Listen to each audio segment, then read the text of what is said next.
The sun was just beginning to set when I returned from work, hoping for a quiet evening. My home had always been my sanctuary, a place where I could shut out the chaos of the world. It wasn't a mansion, just a modest single-family house in a neighborhood controlled by one of the most notorious homeowners associations in the county. At the heart of that HOA was a woman named Karen, a name that had become synonymous with arrogance and entitlement. Everyone in the neighborhood had at least one horror story involving her. She fined people for their grass being an inch too long, sent letters about paint colors, and even argued with a mailman about where he parked his truck. But none of her antics compared to what I was about to endure. I unlocked my front door, set down my briefcase, and walked into the kitchen. Something felt off immediately. My dog, Max, wasn't by the door wagging his tail like he usually was. Instead, I heard faint noises coming from upstairs, shuffling footsteps, a door creaking, and the sound of drawers opening and closing. My pulse quickened. I lived alone, and no one else should have been inside. Gripping my phone tightly, I hesitated for a second, debating whether I was overreacting. But then I heard a muffled laugh. Someone was definitely upstairs. Quietly, I grabbed the baseball bat I kept in the hall closet and crept toward the staircase. My heart was pounding so loudly, I was afraid it would give me away. Halfway up, I called out, "Who's there?" The noises stopped. Silence filled the house, thick and suffocating.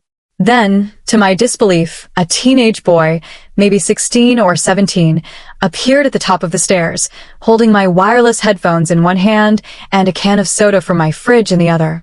"What the hell are you doing in my house?" I demanded, my grip on the bat tightening. The boy smirked, not the least bit afraid. "Relax. My mom runs the HOA. That means I can come in if I want." For a moment, I thought I misheard him. "Excuse me?" "You heard me," he said casually, shrugging as though breaking into someone's home was no big deal. "This whole neighborhood belongs to us. You should be glad I didn't bring my friends." I was stunned by his arrogance. "Get out. Right now. Before I call the cops." He laughed, a cruel little sound. "Go ahead. My mom runs this place. Nothing's gonna happen to me." The audacity left me speechless. He walked past me, brushing my shoulder like I was invisible, and headed toward the kitchen. That's when I noticed he had stuffed several of my things, small electronics, a few watches, and even a roll of cash I kept in a drawer, into his backpack. That was it. I dialed 911. 911, what's your emergency?" the operator asked. "Yes, I need police at my address right now," I said, keeping my eyes locked on the boy. "There's an intruder in my house. He's a teenager, and he refuses to leave." The boy chuckled. "You're wasting your time." "Not if you're standing in handcuffs when they get here," I shot back. Within minutes, flashing red and blue lights filled the street. 2 officers stepped out of the patrol car, and the boy's smug expression faltered for the first time. He tried to bolt out the back door, but one officer caught him before he made it 10 feet. "Hands behind your back," the officer barked. "You can't do this." "My mom runs the HOA," the boy shouted as the cuffs clicked around his wrists. His voice cracked, desperation replacing the arrogance he'd worn so proudly moments before. Karen came storming down the street just as the officers were leading her son to the car. Her blonde bob bounced with each furious step, and her screeching voice carried all the way to my porch. "What is going on here?" "Unhand my son immediately." "Ma'am," one officer said firmly, "your son was caught inside this residence without permission. He had stolen items on him." "That's ridiculous," Karen shrieked. "This neighborhood is under HOA authority. I am the president, which means my family has access to all properties here. You can't arrest him for that." The officer stared at her in disbelief. "That's not how the law works. HOA rules don't override state or federal law. Your son committed burglary. He's under arrest." Karen's face turned beet red. "You don't understand who you're dealing with. I will have your badges for this." But the officers ignored her. They read her son his rights and guided him into the back of the patrol car. The whole neighborhood had gathered by now, whispering among themselves. Many of them looked relieved. Some even smirked, clearly enjoying the sight of the self-proclaimed HOA queen finally losing her grip. I stepped forward, my voice steady. "Karen, your son broke into my house. He stole from me. This isn't about HOA rules, it's about the law. You've gone too far, and now so has he. Karen turned her fury on me. You'll regret this. I'll make sure you're fined every single day until you sell this house. I met her glare without flinching. Do your worst. The law is on my side this time. The police drove away with her son, leaving Karen fuming in the street. For the first time since moving into the neighborhood, I felt like the power dynamic had shifted. She wasn't untouchable anymore. Over the next few weeks, rumors spread quickly. Parents whispered about how Karen's son was being charged with burglary, trespassing, and theft. The HOA board, tired of Karen's antics and embarrassed by the scandal, voted to remove her from her position. It turned out I wasn't the only one she had tormented. Neighbors came forward with stories of her son vandalizing their property, stealing from garages, and even threatening kids at the park. Everyone had been too afraid to speak up, but once the truth was out, the dam broke. When the trial came, I testified about what I saw that night. The evidence was undeniable. Stolen items found in his backpack, fingerprints all over my drawers, and even security camera footage from a neighbor's doorbell. Karen tried to glare at me from the gallery, but her eyes were full of desperation, not power. The judge sentenced her son to juvenile detention and community service, making it clear that his mother's position meant nothing in the eyes of the law. Karen shouted in protest, but her words fell on deaf ears. The courtroom buzzed with a sense of justice. That evening, I sat on my porch with Max curled at my feet. The air felt lighter, freer, as though the neighborhood itself had taken a deep breath for the first time in years. Karen no longer ruled over us. Her reign of entitlement was broken. And though her son would have to face the consequences of his actions, maybe, just maybe, it would be the wake-up call their family needed. For me, it was more than just a victory over a corrupt HOA president. It was proof that standing up for yourself, even against someone who thinks they hold all the power, can change everything. And as the stars appeared above, I realized my home was safe again, not just from intruders, but from the shadow of fear Karen had cast for so long. The day started out like any other, but it would end up being one of the strangest and most eye-opening days of my life. I had lived in this neighborhood for about 4 years. It was a beautiful area with tree-lined streets, neatly trimmed lawns, and homes that all looked like they had been pulled straight out of a magazine. But beauty came with a price, and in this case, the price was the HOA. The HOA in our neighborhood wasn't just strict, it was tyrannical. At the head of it was Karen. She was the type of person who believed her position as HOA president gave her unlimited authority. People whispered about her constantly, telling stories of outrageous fines, petty letters, and confrontations that bordered on harassment. I had my fair share of unpleasant run-ins with her, but what happened with her son was beyond anything I could have imagined. It was late in the evening when I came home from work. I was tired, just wanting to sit down, watch a little TV, and relax with my dog, Max. But as soon as I walked into my house, something felt off. Max wasn't at the door waiting for me. That alone was strange, because he never missed greeting me. Then I noticed the sound, muffled footsteps coming from upstairs. My stomach dropped. I knew immediately someone was in my house. I froze in the entryway, listening. I could hear drawers opening, something falling, and then the unmistakable sound of someone laughing softly.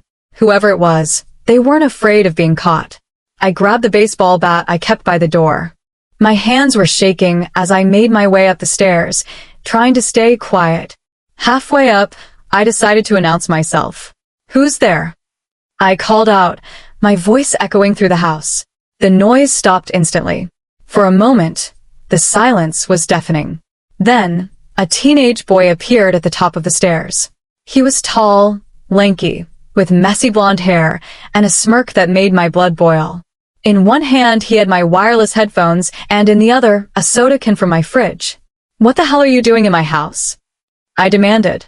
The boy looked me dead in the eye and said, "Relax. My mom runs the HOA. That means I can come in if I want." I thought I had misheard him. "Excuse me?" He shrugged, as if the explanation was obvious. "This whole neighborhood? My mom controls it. So, basically, it's like her house. And if it's her house, it's mine too." I was stunned, completely speechless. Not only was this kid breaking into my house, but he was acting like it was perfectly acceptable. "You need to leave right now before I call the police," I snapped. The boy laughed, shaking his head. "Go ahead. My mom will make them let me go. She runs everything around here. You don't know who you're messing with. When I first bought my house in this neighborhood, I thought I was moving into a quiet, idyllic community. The streets were lined with oak trees, the houses were well kept, and there was a little park at the end of the block where children played. It looked like the kind of place where neighbors greeted each other, where people had block parties, and where you could feel at peace in your own home. But almost immediately, I learned that beneath the manicured lawns and matching mailboxes was a much darker reality. Our neighborhood was under the thumb of the Homeowners Association, and at the center of that HOA was Karen. Karen was not just the HOA president. She was the self-appointed queen of the community. She drove around in her golf cart, clipboard in hand, scrutinizing every lawn, every flower bed, every parked car. If your grass grew a fraction of an inch too long, she sent a warning. If you left your garbage cans out overnight, she slapped you with a fine. If you painted your shutters a color that wasn't on her approved palette, you could expect an angry letter taped to your door before the paint even dried. Everyone had a story about her. The Wilsons across the street had been fined for having a small garden gnome in their yard. The Lopez family had been threatened with legal action because their dog barked too loudly. I once received a warning letter because my mailbox had a tiny dent in it. And yet, as controlling as Karen was, most of us kept our heads down. We grumbled, but we paid our fines and fixed our violations. We didn't want to stir the pot because Karen always seemed to have the last word. What I didn't know then was that her iron grip on the neighborhood extended into her family. Her teenage son, Dylan, had grown up believing that the HOA gave him untouchable power. And it was that warped sense of entitlement that would lead to the night he broke into my house. When I first moved into the neighborhood, I thought I had found a little slice of heaven.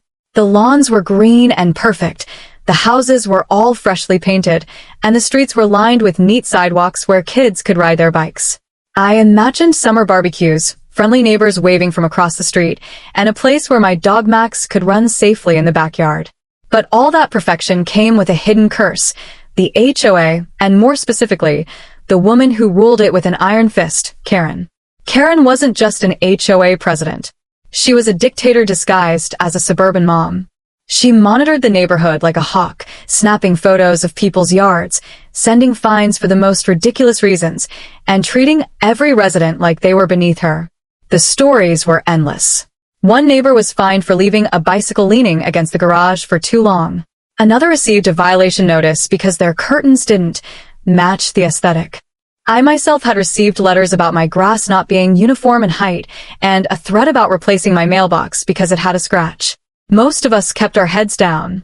No one wanted to go to war with Karen because she thrived on conflict. And the worst part? She loved to remind everyone that she was untouchable. But little did I know, the arrogance she carried had infected her household, especially her son, Dylan.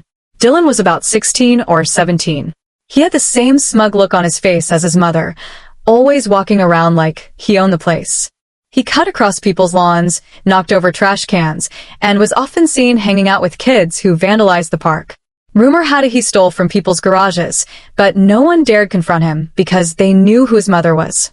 Karen always brushed it off as kids being kids. I never had a direct issue with Dylan until one night when everything changed. It was a Thursday evening, and I had just returned from a long day at work. All I wanted was to relax, eat dinner, and unwind with Max. But as soon as I walked into my house, I knew something was wrong. Max didn't greet me at the door like he always did. The house felt off. Too quiet, too still. Then I heard it. Footsteps upstairs. My heart pounded in my chest. I lived alone. No one should have been inside. I grabbed the baseball bat I kept near the hallway closet and slowly crept toward the stairs. "Who's there?" I called out, my voice steadier than I felt. The footsteps stopped. Silence filled the house. Then, to my shock, a lanky teenager appeared at the top of the stairs. Dylan. He had one of my headphones in his ear, a can of soda from my fridge in his hand, and a smug grin plastered across his face. "What the hell are you doing in my house?" I demanded, tightening my grip on the bat. Dylan shrugged as if it were no big deal. "Relax, dude. My mom runs the HOA. That means I can come in if I want." For a second, I thought I misheard him. "Excuse me? You heard me." He smirked, coming down the stairs like he owned the place. This whole neighborhood? My mom controls it. If she wants, she can walk into anyone's house. And since she's my mom, that means I can too. I stared at him in disbelief. That's not how the world works. You're trespassing. You've got 10 seconds to leave before I call the police. Instead of leaving, he plopped down on my couch, opened the soda, and took a long drink. Go ahead. Call them. They won't do anything. My mom will make sure of it. The arrogance in his voice lit a fire in me. I dialed 911 right there, staring him down. He didn't even flinch. When the dispatcher answered, I explained, "Yes, this is an emergency. There's an intruder in my house. He's a teenager, he's refusing to leave, and he's stealing my things." Dylan chuckled. "You're wasting your time, old man." But minutes later, flashing blue and red lights filled the street. 2 officers walked up the driveway. Dylan's smirk faltered for the first time. One officer stepped inside. "What's going on here?" I pointed directly at Dylan. "This kid broke into my house. He's got my stuff in his backpack." The officer turned to Dylan. "Son, is that true?" Dylan puffed out his chest. "You can't do anything. My mom runs the HOA. She says we can go wherever we want in this neighborhood." The officers exchanged looks, clearly baffled. "That's not how the law works. You're under arrest for burglary." They grabbed his arms, and the sound of handcuffs snapping shut filled the air. Dylan panicked. "No, you can't do this. My mom will have your jobs." As if on cue, Karen came running down the street, screeching like a banshee. "What is going on here?" "Unhand my son this instant." "Ma'am, your son was caught breaking into this residence," one officer said. "That's absurd," Karen yelled, pointing at me. "I'm the HOA president. This entire neighborhood is under my jurisdiction. If my son was inside, he had every right to be there." "Ma'am," the officer replied firmly, "the HOA doesn't give you the right to enter private property. Your son was trespassing and stealing." Karen's face turned red with rage. "Do you know who I am? I'll sue this entire department. I'll have all of you fired." But the officers ignored her. They placed Dylan in the back of the patrol car while Karen screamed threats. Neighbors gathered outside, whispering and watching. Many of them looked relieved, like justice was finally being served after years of her bullying. I stepped forward. "Karen, your son broke into my house. This isn't about HOA rules. This is about the law. You'll regret this," she spat. "I'll fine you every day until you're forced to sell your house." But for once, her words carried no weight. The car drove away, taking Dylan with it. Karen was left standing in the street, powerless. That was only the beginning. In the following weeks, Karen doubled down. She stuffed my mailbox with violation notices, claims that my lawn was too long, my trash bins were out of place, my fence was the wrong color. Every day, another fine. But instead of being intimidated, I kept every single letter. When Dylan's case went to court, I brought everything with me. The judge listened as I explained how Dylan had broken in, how he tried to justify it with his mother's HOA position, and how Karen retaliated afterward. Karen tried to argue that Dylan had implied permission to enter because of HOA rules. The judge cut her off immediately. "The HOA has no authority over private property rights. Your son committed burglary. This case is not about HOA guidelines, it's about criminal law." The evidence was overwhelming. Stolen items were found in Dylan's backpack. My fingerprints were absent from them, but his were all over. Neighbors testified about seeing him sneak into garages before. Some even admitted their kids had been bullied by him. The verdict was clear. Dylan was guilty. He was sentenced to juvenile detention and ordered to complete community service. Karen exploded in the courtroom, screaming at the judge, the officers, and me. She was escorted out by security. Her reign of fear was officially over. Afterward, the HOA board held a meeting. With the embarrassment Dylan's arrest caused and Karen's constant abuse of power, they voted her out as president. For the first time in years, the neighborhood was free. When a for sale sign appeared in Karen's yard, the entire block celebrated. We had a barbecue, kids played freely, and people smiled again. The shadow that had hung over us was finally gone. I sat on my porch that evening, Max curled up beside me, and breathed a sigh of relief. My house was safe. My neighborhood was peaceful. And I learned something important. No matter how much power someone thinks they have, the law still applies. Karen thought she was untouchable. Dylan thought he was above consequences. But in the end, the truth caught up with them, and justice was served. When I bought my house 3 years ago, I thought I was stepping into the American dream. The neighborhood looked like a postcard. Green lawns trimmed to perfection, white fences lined neatly down the streets, and houses painted in the exact kind of soft colors you'd expect in a glossy magazine ad. From the outside, it seemed like a quiet, welcoming community. But looks can be deceiving, and within a week, I discovered the truth. This place was run by the most controlling HOA president I had ever met, Karen. Karen wasn't just the head of the HOA. She was the self-proclaimed queen of the neighborhood. She cruised around in her little golf cart with a clipboard in one hand and a phone in the other, snapping pictures of any house that didn't meet her impossible standards. She fined people for grass being uneven in shade, for leaving trash cans visible for more than an hour, and even once for someone parking their car slightly crooked in their own driveway. Nobody was safe from her watchful eye. Neighbors had horror stories. The Wilsons once got fined because their child's bike was left leaning against the garage for 15 minutes. The Garcias were threatened with a lawsuit when their dog barked too much in the morning.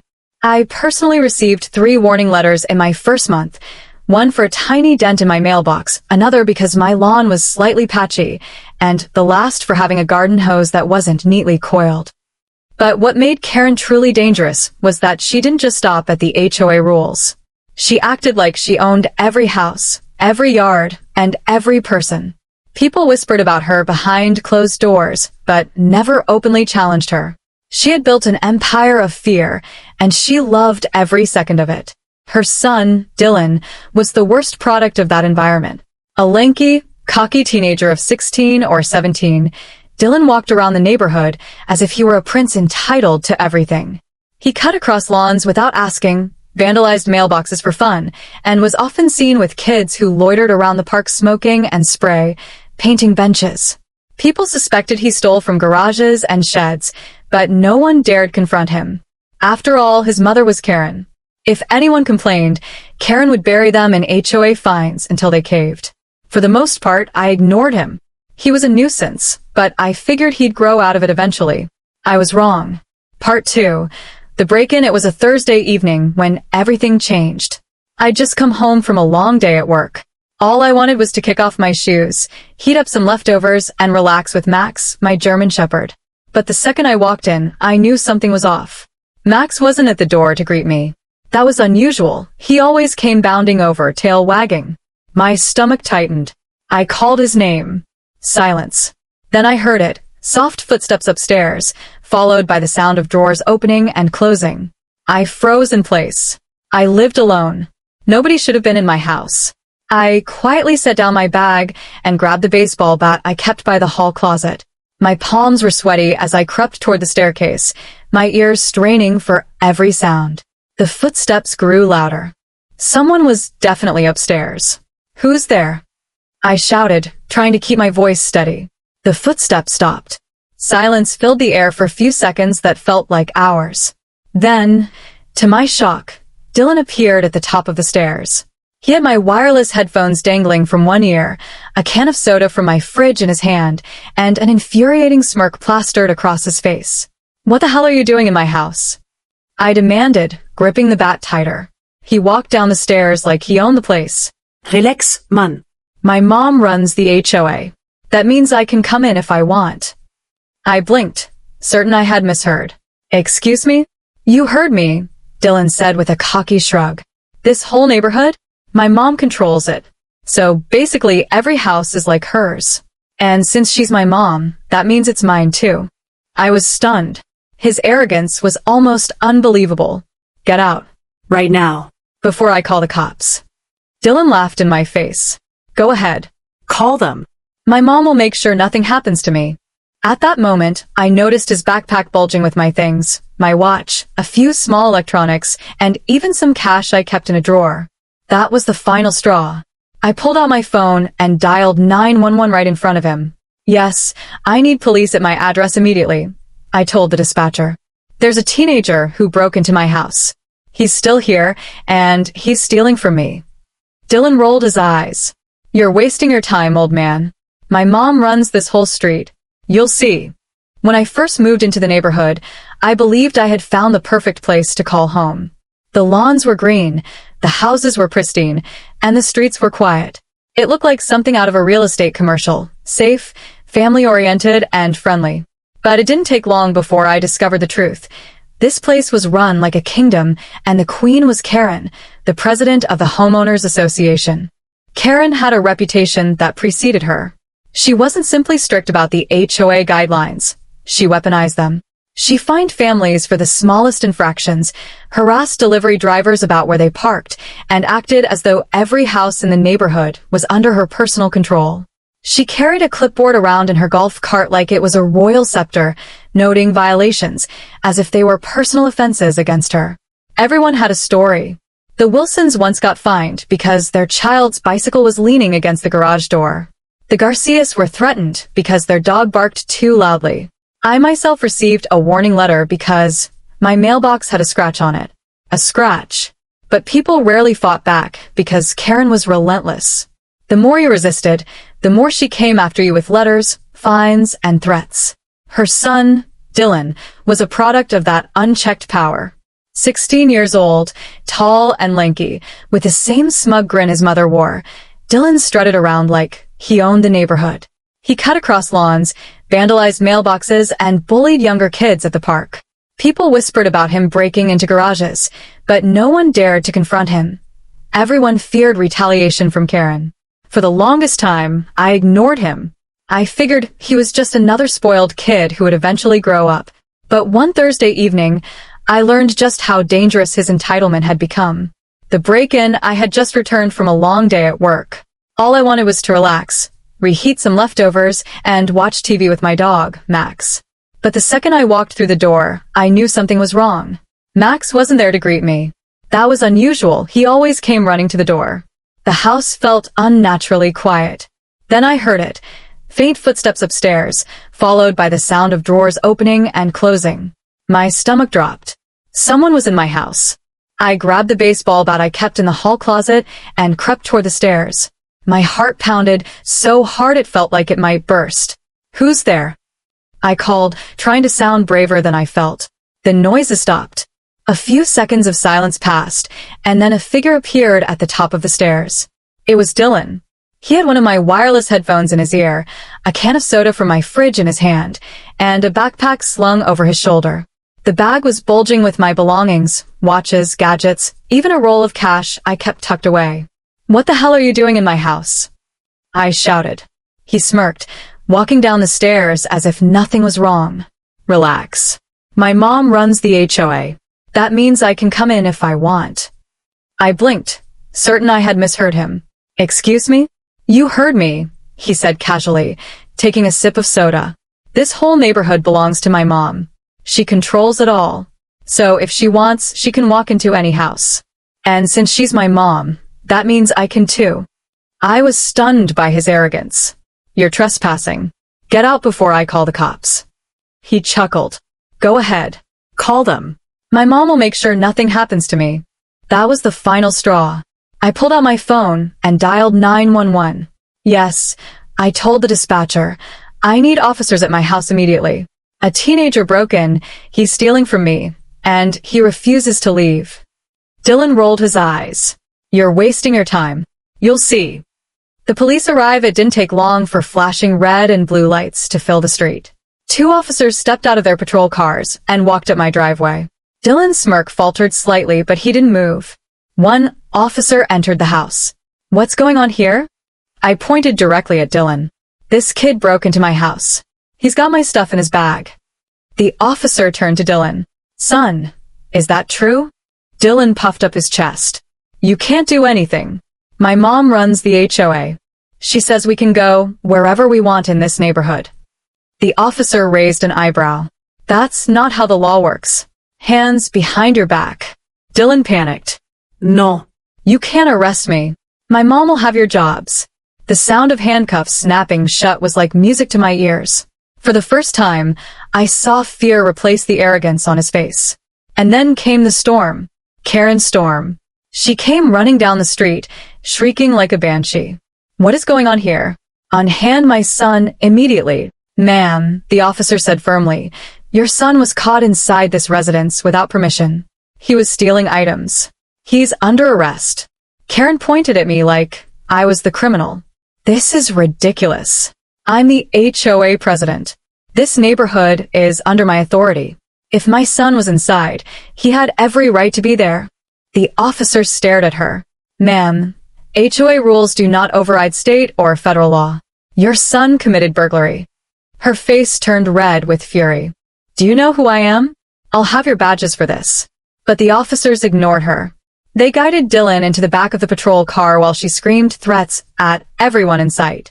Neighbors gathered outside, watching with wide eyes. Many of them looked relieved, even pleased. For the first time in years, Karen's power seemed to crumble. Retaliation, I thought the worst was over, but Karen wasn't done. The very next morning, I found an envelope stuffed into my mailbox. It was a violation notice from the HOA, claiming my trash cans were out of place, my lawn was too long, and my fence was the wrong color. Over the following week, more letters arrived. Every day, a new fine or warning appeared. But instead of paying, I kept every single one. I knew exactly what she was doing: retaliation. And when Dylan's case went to court, those letters became part of my evidence. The courtroom was packed the day of Dylan's trial. Karen sat in the front row, glaring daggers at me. Dylan slouched beside his lawyer, trying to look innocent.